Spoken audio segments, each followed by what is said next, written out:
On a habitué l'Afrique à lui concevoir des projets et des programmes et à le lui imposer. Aujourd'hui, nous sommes dans une co-construction de ce qu'il faut pour nous. Mais il est important aussi de noter le changement de mentalité au niveau des pays développés, au niveau du G20, du G7. C'est-à-dire de comprendre que nous avons une responsabilité commune et que vacciner ses propres populations pour les pays industrialisés ne leur garantit absolument pas la sécurité sanitaire. Monsieur le ministre, des sommets sur l'annulation de la dette, il y en a eu des tas. Qu'est-ce qui va changer cette fois concrètement? Merci beaucoup. Cette fois, il y a une volonté politique beaucoup plus importante. Il y a également cette fois cette capacité à fédérer beaucoup d'acteurs, que ce soit les pays africains eux-mêmes, les partenaires au développement bilatéraux ou multilatéraux, autour d'un idéal commun.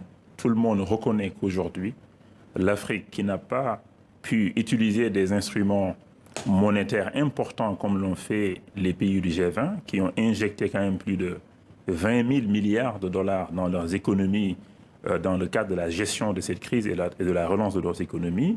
L'Afrique qui n'a pas pu faire cela a besoin d'un soutien, surtout d'un instrument budgétaire, à travers la mobilisation de ressources importantes concessionnelles, à travers également, pour certains pays, éventuellement une annulation partielle de dette, à travers également une restructuration de dette pour certains pays, et également à travers la nécessité de vacciner les Africains, parce qu'on ne peut pas atteindre l'objectif si l'Afrique est en dehors du processus de vaccination. Alors, on va revenir sur la question des vaccinations. Mais est-ce que l'Afrique est si endettée que cela, comparé à d'autres pays européens? L'Afrique est à 60% du PIB, alors que la France est à 120%, l'Allemagne est à 60%. Pourquoi la dette africaine est un problème plus qu'un autre? En fait, l'Afrique n'est pas très endettée. Le problème avec certains pays, c'est la structure de cette dette. Quand la dette elle est grandement composée d'une dette commerciale relativement chère, mais également avec des maturités qui sont courtes, ça met les finances publiques sous pression parce qu'il y a un remboursement de la dette chaque année qui est important, un service de la dette donc qui est très important, qui donc affecte le budget de l'État, qui diminue peut-être la capacité de certains de ces États à faire face aux besoins, notamment les besoins liés à la Covid sanitaire. Et dans ces différentes discussions avec les différents chefs d'État, quels ont été les principaux points de blocage que vous avez rencontrés? Il n'y a pas vraiment eu beaucoup de points de blocage. Il y a eu surtout convergence de points de vue. Que ce soit sur l'émission des droits de tirage spéciaux, que ce soit sur la nécessité d'avoir accès au vaccin, que ce soit la nécessité de pouvoir produire le vaccin aussi localement en Afrique, que ce soit également sur la nécessité d'avoir des ressources très concessionnelles, la nécessité de restructurer la dette pour certains pays, la nécessité aussi de réformer le système financier mondial pour permettre à l'Afrique d'avoir accès à plus de liquidités, à des coûts moindres, mais surtout à des maturités très longue, mais aussi l'importante nécessité de revoir un peu les plafonds d'endettement et les seuils de déficit qui sont imposés aux différents pays, dont les pays africains. Vous parliez des tirages spéciaux. Je rappelle que ce sont ces avoirs de réserve alloués par le FMI. Et là, l'objectif des 100 milliards n'a pas été atteint.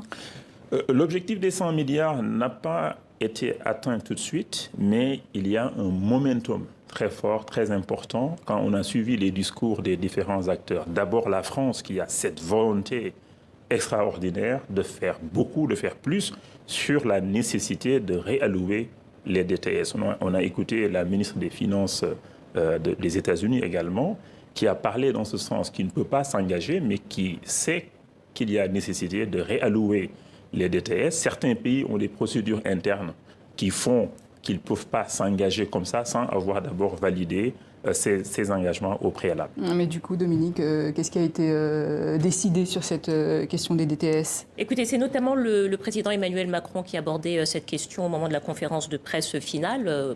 Pour ce qui est de la France est favorable à ce que ces droits de tirage spéciaux soient réalloués aux pays africains. Ce n'est pas le cas de tous les pays. Il va donc falloir continuer le tour de table, finalement, avec tous les partenaires, tous les autres pays, pour savoir qui accepte de mettre un petit peu au pot pour qu'on puisse atteindre la somme, je crois, de 100 milliards, de 100 milliards de dollars de DTS, de droits de tirage spéciaux affectés aux économies africaines pour pouvoir leur donner des liquidités finalement pour financer leur économie. Bon, il y a aussi une autre solution dont on n'a pas beaucoup parlé, mais qui est l'idée, la possibilité de vendre les réserves d'or du FMI. C'est aussi une possibilité qui a été évoquée par le chef d'État français et qui doit aussi être discutée. Sur la question des DTS, il faut savoir qu'il y a déjà le principe d'allouer 650 milliards de dollars à tous les pays, c'est acquis. La part de l'Afrique, toute l'Afrique, c'est 33 milliards de dollars sur ces 650. L'Afrique subsaharienne recevra 24 milliards de dollars. Mais ce n'est pas assez. C'est pourquoi le président Macron pousse pour que les pays qui recevront ces DTS et qui ont déjà même des DTS et qui ne les utilisent pas parce qu'ils ont déjà les réserves. Parce que les DTS vous permettent de booster vos réserves. Pour des pays comme les nôtres, on peut les échanger en d'autres monnaies et recevoir donc des liquidités très concessionnelles. Ce qu'il faut noter, c'est qu'il y a le momentum. On n'a pas encore les 100 milliards, mais les grands pays sont relativement favorables, même s'ils ne pouvaient pas s'engager fermement aujourd'hui.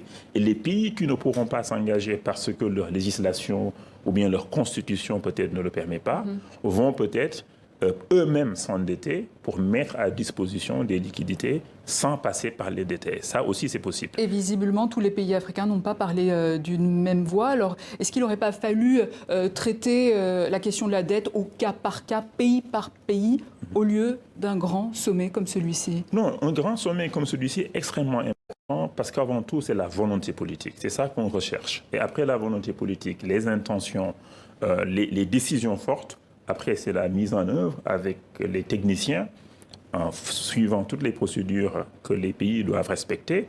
Ce qu'il faut savoir, c'est que l'Afrique a parlé d'une seule voix, d'une seule et même voix, dans le cas, pour ce qui concerne les DTS, la nécessité de faire la réallocation, la nécessité d'utiliser ces DTS réalloués pour lever des ressources concessionnelles à travers, par exemple, la Banque africaine de développement, qui pourra elle-même assister les autres banques régionales de développement pour que $1 de DTS peut-être nous permette de lever sur les marchés 2 ou 3 $ et par effet de levier, essayer d'atteindre le besoin. Le besoin encore, c'est au minimum 285 milliards de dollars. Ça, c'est le minimum d'ici 2025.